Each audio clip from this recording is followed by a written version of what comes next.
My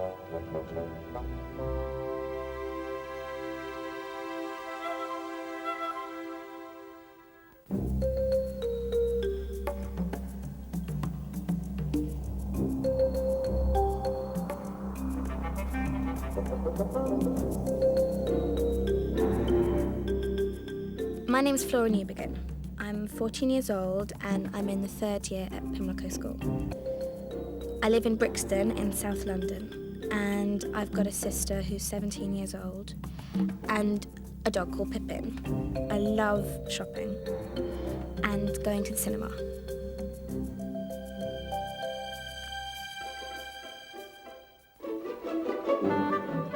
My name's Tom Felton. I'm 9 years old. I go to Cranwell School in the south of England. I have 3 brothers and I have a chinchilla called Stanley. I like to eat a lot, especially pizza. I like to play football, I like to go roller skating. I like to go and have a good time with my friends at the cinema.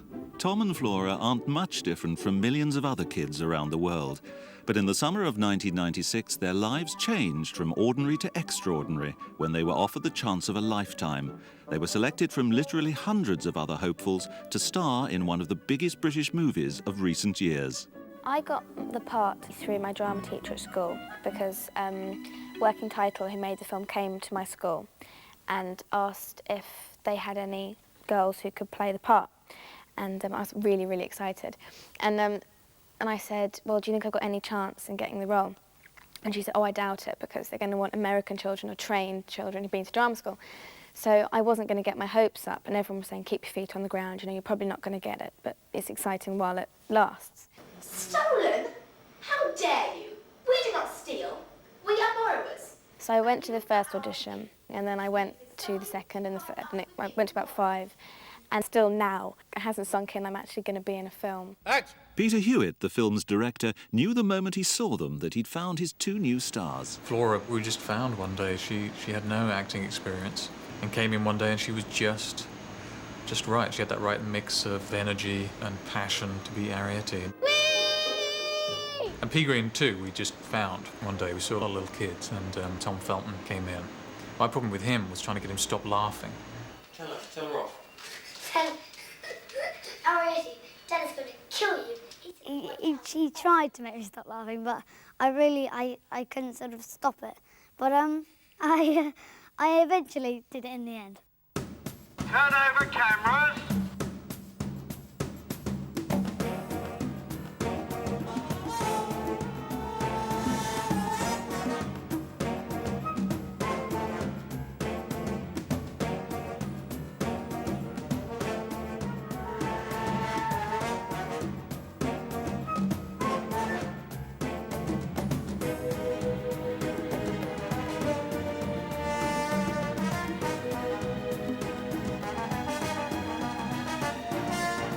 Tom and Flora were to play P. Green and Ariete, the 2 heroes of a new feature-length adaptation of the classic children's book, The Borrowers. But you'd be mistaken for thinking that they were about to make it big in the movies. Quite the opposite. Borrowers are extremely small. Borrowers like 4 or 5 inches tall, and they live under the floorboards. And they rely on human beings who live above them. They take the small things, a bit like, say, paper clips, nails. Food to eat, like breadcrumbs and stuff like that. And bits of material for clothes. 1, 2, 3, go! With 2 successful Borrowers TV series already to their credit, the film's production company, Working Title, have had a special interest in the books for a number of years. The TV series that we did was pretty charming. It was very faithful to the original books, which were written by a woman called Mary Norton. And they had a great charm to them. This, I think, is more of a kind of action-adventure involving little people, basically. And if anything, it's toughened up. The whole story's been toughened up a little bit.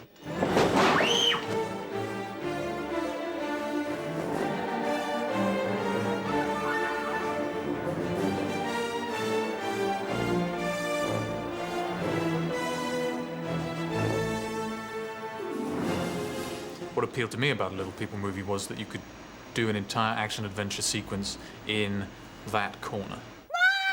Run! and effects now are such that you could really do some amazing things.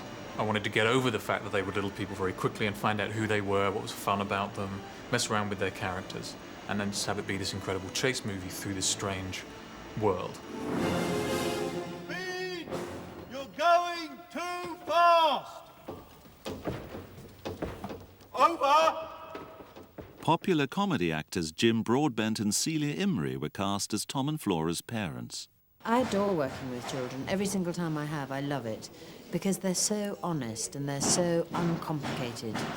You know, Tom will get fed up, you know, around 12:30 and just want to go and have lunch. Well, it's sort of what we all want to do, but we don't say, you know. They're both absolute delights.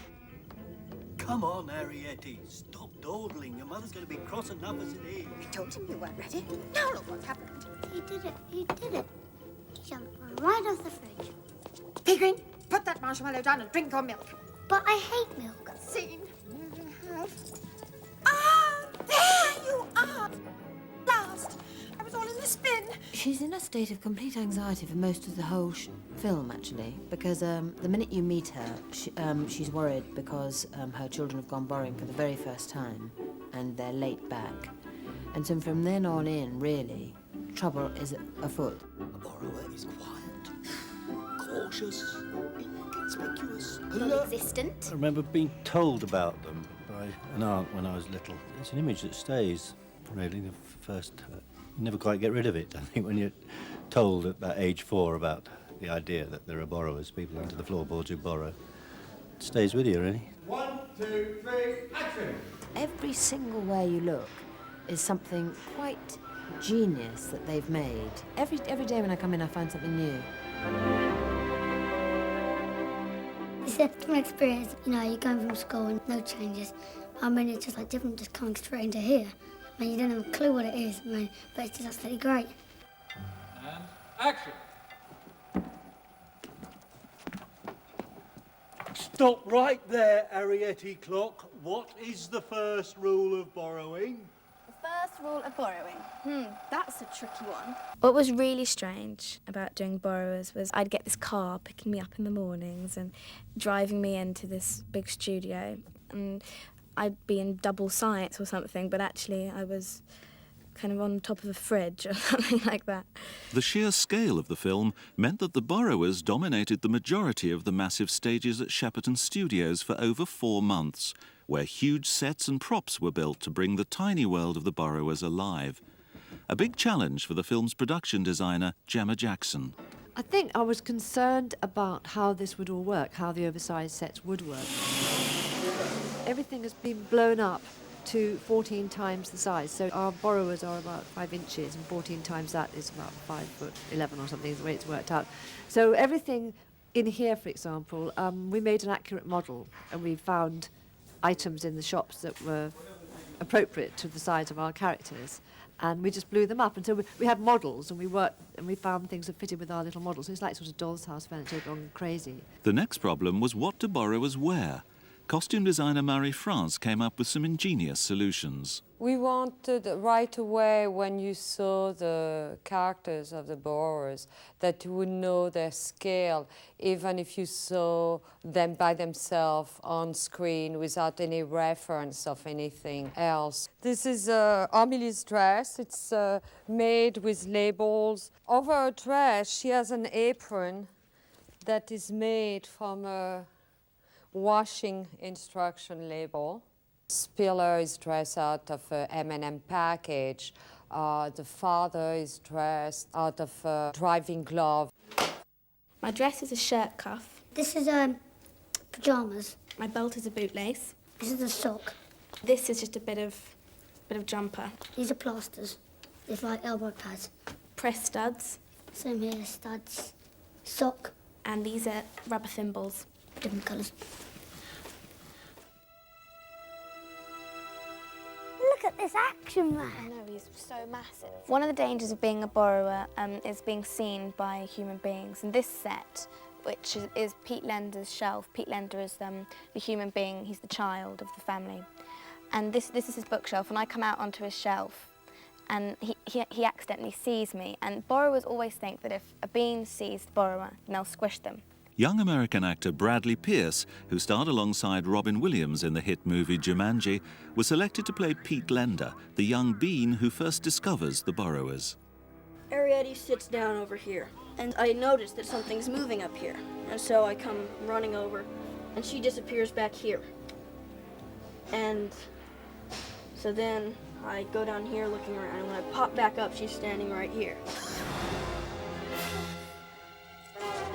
I catch her in the coffee can and take her to the fishbowl, which was a fun sequence because it had the motion control. I was talking to her, she was talking to me. We had to do it all in sync, otherwise it wouldn't fit together. Wow. Go on, go ahead, Bean, get it over with. This is incredible. You can talk. Get what over with? The squishing? You aren't going to squish me, so get on with it. Why would you want me to do that? The real test for both actor and director was when borrower meets human together in the same scene. We did one very complicated shot where Bradley Pierce is talking to Arietti. He's actually talking to a stick. So it's getting not only the eye line to be exactly right for where we're going to put her, but also getting his performance to be right. This is amazing. So what I tried to do was always have the other actor there off camera. So their timing would always be the same. They would be responding to each other in the same way. We have to move. The house is being demolished. Demolished? Yeah. My great-aunt left us the house, but she didn't write it down in a will. So now, the stupid man Potter's gonna tear it down. So we have to move. I'm playing Exterminator Jeff. It's kind of chippy, you know, and he's got a van and the side comes down and it's full of stuff. And he's got a big exterminator kit, you know, that's bit nuclear. So it's suddenly you've got this kind of quite retro-y world into which you know, he's giving it.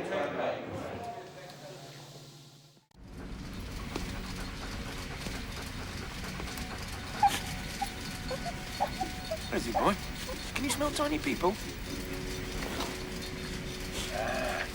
Cheese. Well, don't eat too much. You know what it does to you? A pest control operative and a large man. Officer Steady is this gentle force of right who puts the bad guy away. It's a very satisfying thing to do. I've never done it before, to be the hopefully to be the person that makes children go, hooray, he's here, right at the end when the bad guy gets his just desserts. It's a very pleasing thing to be able to do, because I've never been able to do it in real life. Hello, it's us again. Reducing Tom and Flora to 5 inches high meant that some of the time they were acting to nothing more than a blue screen. Oh, that's a shame, because we love you. Blue screen is basically a blue screen, and you stand in front of it and you act. And then they cut you out, and they put in a background where the blue screen was. Oh, that's a shame, because we love you. So when it's finished, you will be acting to something that to everyone else looks like is there, but actually wasn't when you did it. On the real set, it was 44... Peter Chang is the visual effects supervisor on the film. It's his job to work out the complicated positions that the camera needs to be put in to ensure that all the shots fit together back in the editing room. The problem always is putting the miniature people into big scenes, you know, and we're working to a scale of 1 to 14. So it means shooting real live actors and scaling them down into shots to make them look believable that they're actually roaming around in the real life environment. This single shot was broken down into many different elements, employing various complicated visual effects to achieve the result the director wanted. The shot I wanted was Pod runs all the way around the kitchen, jumping over the sink, jumping on a broom, pivoting across to the stove, swinging on a coffee grinder, scaling the front of the fridge, and saving his son. All without cutting the camera moving the whole time, so there appears to be no trick. We split the shot up into 2 blue screen elements, front and end. We decided to link up the 2 blue screen elements with a computer-generated section in the middle, where we would completely reproduce all the characteristics of Jim Broadbent. 1, 2, 3. To get the movement of the computer-generated Jim Broadbent, the stunt guy has to wear all these like little bright dots and does all the appropriate gymnastics and is recorded inside a computer. So as Pod is running around the kitchen, we can have him turn corners, we can do somersaults. Using the CGI character, he would then seamlessly blend into the blue screen elements. So the whole shot would appear as one, but is in fact broken down into sort of 4 elements.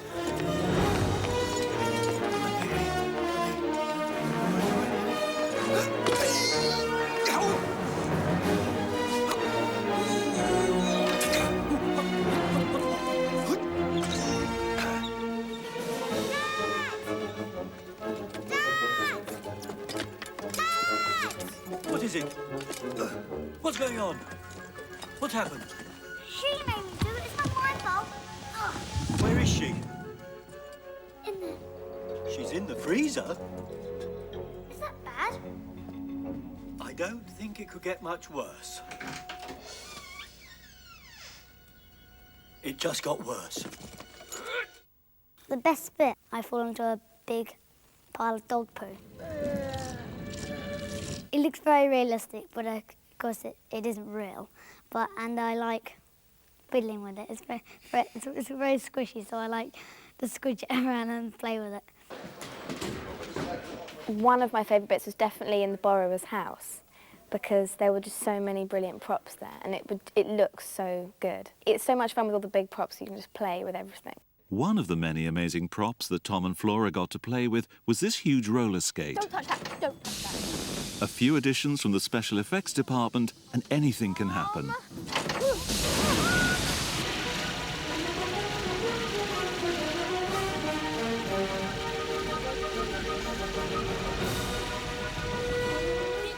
Grab onto the rope! Can't I stay here until it stops? Pigweed, the bottle is about to get filled with milk!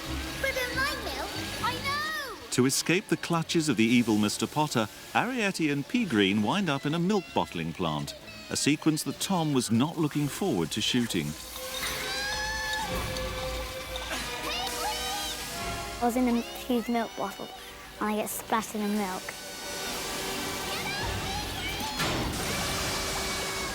See, I thought it was going to be very nice, but it wasn't as nice as I thought it was. Then I realised it was mouldy milk with food thickener. And but it still was. It's a very interesting part. It wasn't very nice, but it's quite good swimming around in milk because then you'll experience the water instead.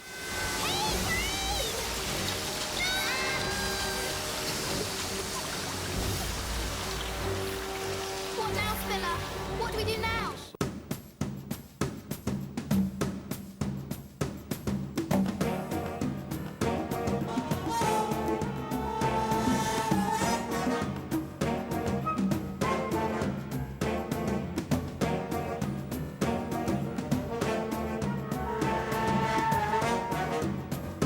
Originally, I thought the big appeal would be that it is the most amazing, seamless Little People movie. But actually, that is all secondary to how marvellous Arrietty is, how cute Pea Green is, how much you like these two, and how much you want to follow these two through the film.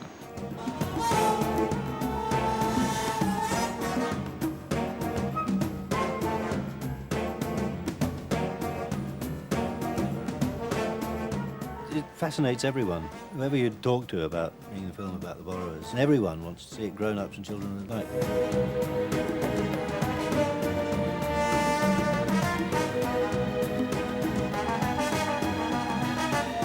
When something like The Borrowers comes on, you can fall down on your knees and thank God for having sent you The Borrowers, because this is something that adults and kids are going to absolutely love. London's Planet Hollywood was to play host to the first ever screening of the film. Along with the rest of the cast, Tom and Flora also invited 50 of their school friends. The ultimate test. Welcome to the very first screening of The Borrowers.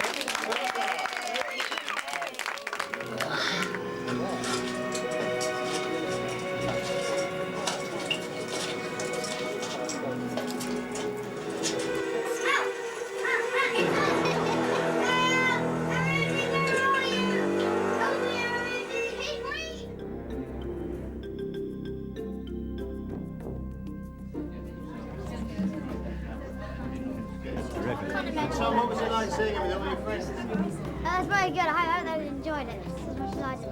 Really good.